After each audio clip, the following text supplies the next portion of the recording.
मोक्ष पाना चाहते हो, तो ये बताओ तुम मोक्ष क्यों पाना चाहते हो?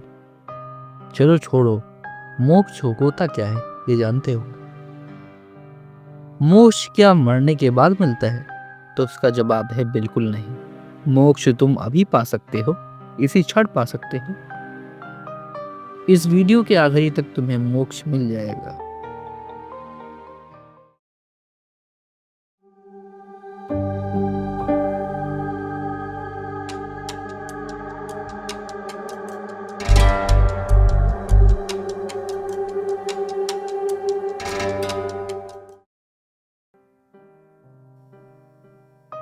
मोक्ष होता क्या है? लोगों को तुमने देखा होगा पीड़ा में, तकलीफ में। इस पृथ्वी पर जितने लोग जन्मे हैं, सब कहीं ना कहीं पीड़ा, दुख, तकलीफ का सामना कर रहे हैं। चलो दुख तो ठीक है, अगर दुख बराबर मिले तो, अगर दुख बराबर हो तो ठीक है। लेकिन ये जो बीच बीच में सुख की किरण हम पर पड़ती है, इस वजह से दुख और ज्यादा बढ़ जाता है। दुख को हमेशा रहना चाहिए, क्योंकि अगर हमने कम पीड़ा की तरफ अपने पैर बढ़ाए तो हमें आराम और सुख का पता चल जाएगा और हम दुखी हो जाएंगे। क्योंकि दुख, जब तक दुख होता है तब तक ठीक होता है, लेकिन अगर हमें पता चल जाता है कि सुख भी मौजूद है इस अस्तित्व में, तब हमें और भी दुख होता है। सुख इतना कीमती तोहफा इसलिए लगता है क्योंकि हमारे पास दुख तो बहुत है, पर सुख की एक झलक नहीं। सुख की मौजूदगी ही हमें दुख का एहसास दिलाती है। जब तक सुख मौजूद होगा तब तक हमारे पास दुख का एहसास होगा। जैसे रात के बिना दिन अधूरा है, वैसे ही सुख के बिना दुख अधूरा है। और इसी चक्र में इंसान बुरी तरह से फंस गया है। कोई जरा सा खुश होता है तो दुख उसे मायूस कर देता है, वो दुखी हो जाता है। एक इंसान को बड़ी परेशानी का सामना करना पड़ता है। लगता है कि ये मुसीबत टल गई, लेकिन अगले ही पल एक नई मुसीबत और परेशानी सामने आ जाती है। कुछ समझ में नहीं आता कि क्या करें और क्या न करें। जीवन में इतनी परेशानी है कि अब जीने का मन नहीं करता। लगता है कि सब बेकार है। कभी कभी तो अपने आप से ही नफरत हो जाती है कि ये मैंने क्या कर दिया। आखिर में हम सोचते हैं कि मरने के बाद ही इस जीवन और इस दुख से छुटकारा मिल पाएगा। पर यहाँ पर एक अवस्था आपको इससे बचा सकती है, आपको सुख और दुख के चक्कर से हमेशा के लिए निकाल सकती है, और वो अवस्था है मोक्ष की अवस्था।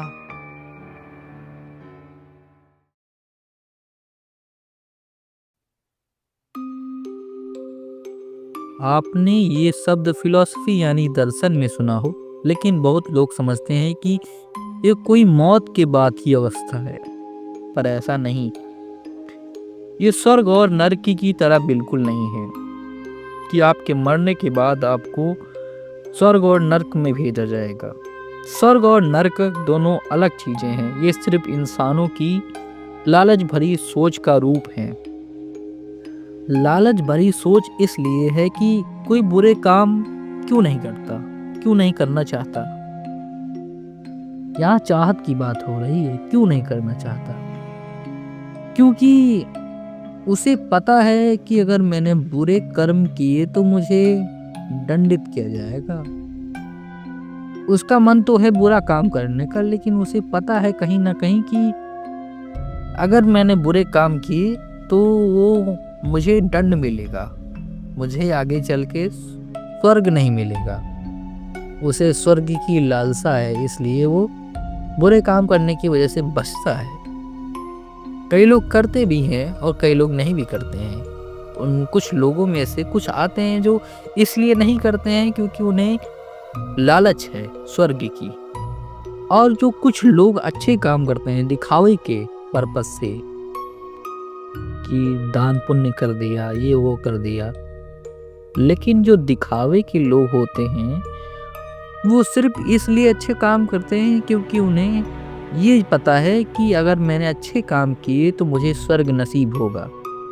अच्छे काम भी इसलिए किए जाते हैं कि उन्हें आगे चल के स्वर्ग भी मिल जाए, नहीं तो उनका अच्छे काम से कोई वास्ता नहीं है। मैंने यहाँ पर कुछ लोगों को कहा, आप शायद दिल से वो काम करते हो, अलग की बात है, लेकिन कुछ लोग दान पुण्य और कई सारी भली बातें करते हैं जिससे लगता है कि ये भला मानुस है, भला इंसान है, लेकिन असल में उसके पीछे एक तुच्छ सोच छुपी है।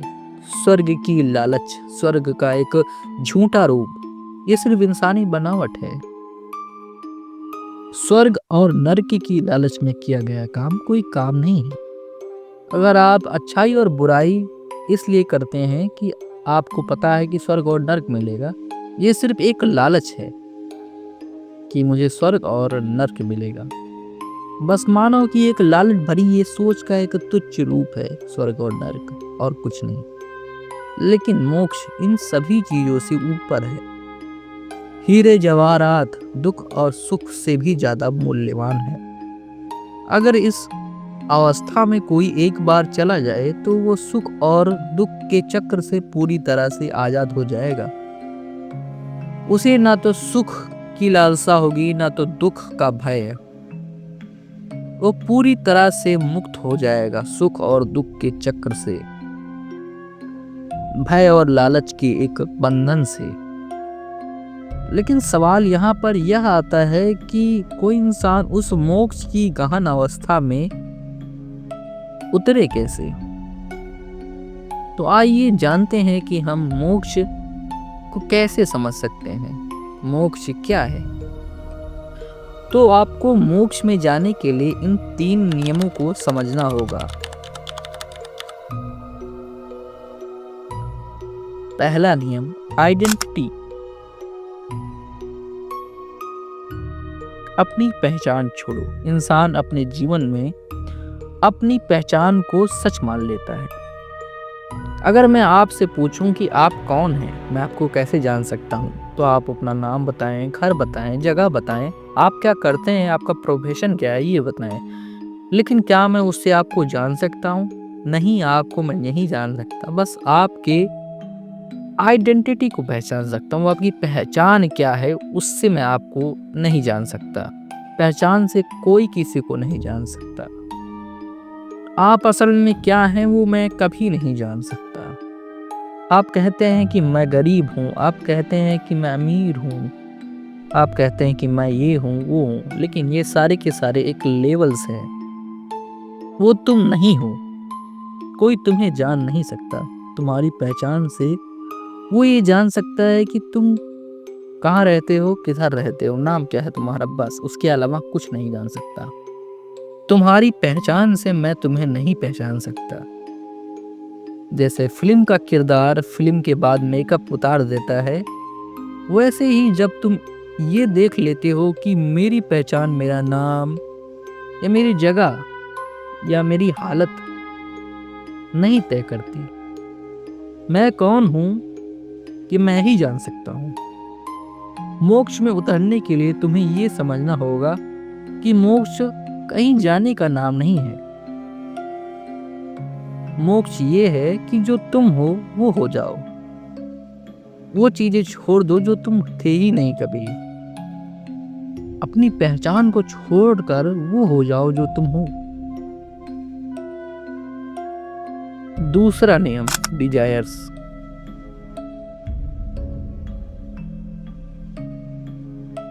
दूसरा नियम यह है कि तुम्हें अपनी इच्छाओं से मुक्त होना होगा। तुम दुखी क्यों हो, इसका जवाब तुम्हारे पास है। तुम जानते हो कि तुम दुखी क्यों हो, पर तुम बाहरी चीजों को दोष मानते हो। कहते हो कि ये चीज मुझे नहीं मिली, मैं ये चाहता था इसलिए नहीं मिली और इसलिए मैं दुखी हूं। लेकिन असल में तुम बाहरी चीजों को दोष मानते हो। कोई चीज नहीं मिली वो अलग की बात है, लेकिन ये आया कहां से कि मुझे इस चीज की चाहत है? तुम्हारी इच्छाओं की वजह से। तुम इच्छाओं में लिप्त हो गए हो। इच्छाओं ने तुम्हें गुलाम बना लिया है। तुम वो नहीं चाहते जो इच्छाएं चाहती हैं। तुम जो चाहते हो वो तुम ही चाहते हो। इच्छाएं तो एक मिथ्या है, इच्छाओं ने तुम्हें पकड़ के रखा है। इच्छाएं आनंद हैं। इच्छाओं का यही तो गुण मुझे अच्छा लगता है कि चाहे जितना पूरी की जाए लेकिन पूरी नहीं होती। तुम्हारे अंदर की कोई चीज तुम्हें इच्छा प्रकट करने पर मजबूर करती है, उसको क्यों नहीं दोषी ठहराते।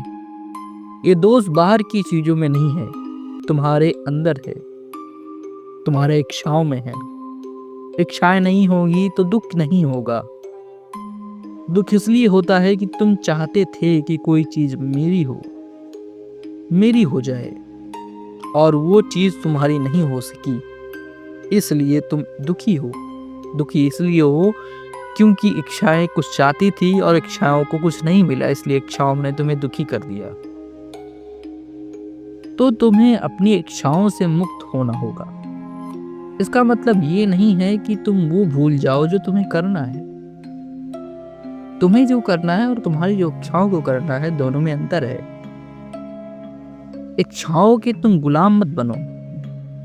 तुम जो चाहते हो, इच्छाएं नहीं, तो इच्छाओं से मुक्त हो जाओ।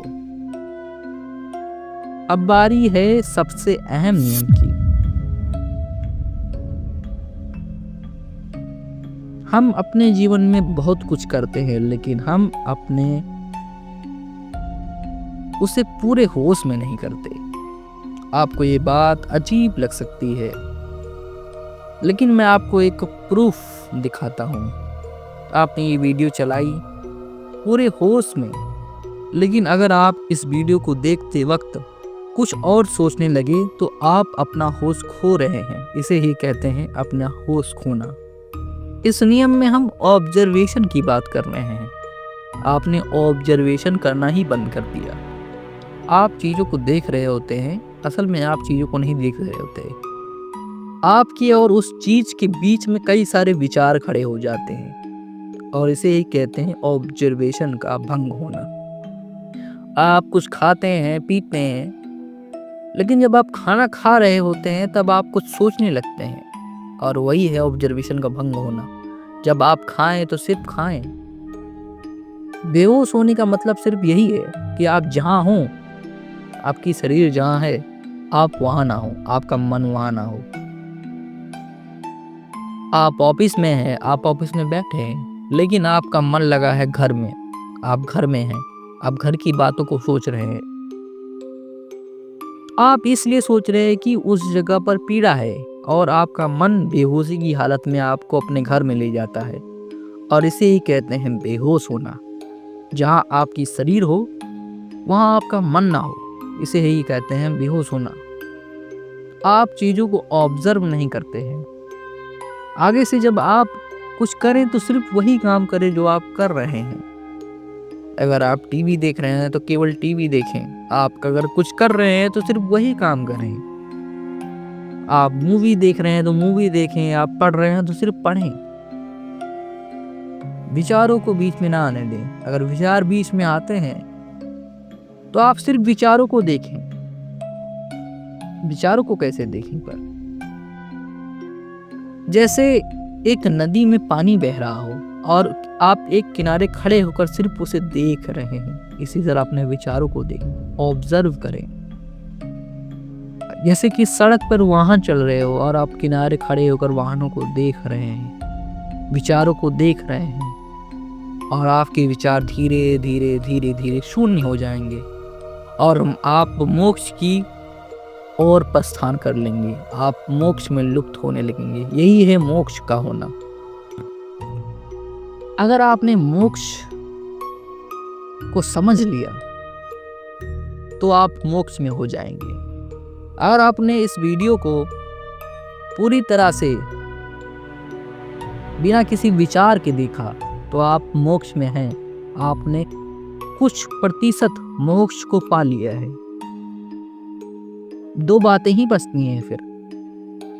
आपने आखिरी चीज तो हासिल कर ली, ऑब्जर्वेशन। किसी चीज को देखें तो सिर्फ देखें।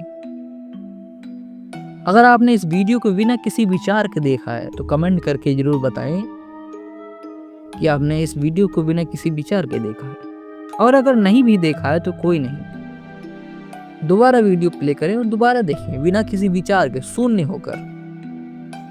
आप कहीं भी ये चीज कर सकते हैं, कहीं भी कोई चीज जब देखें तो बिना किसी विचार के देखें, उस चीजों को सिर्फ देखें। अगर आपने इस वीडियो को बिना किसी विचार के देखा हो तो कमेंट करके जरूर बताएं। आज के लिए इतना ही, धन्यवाद।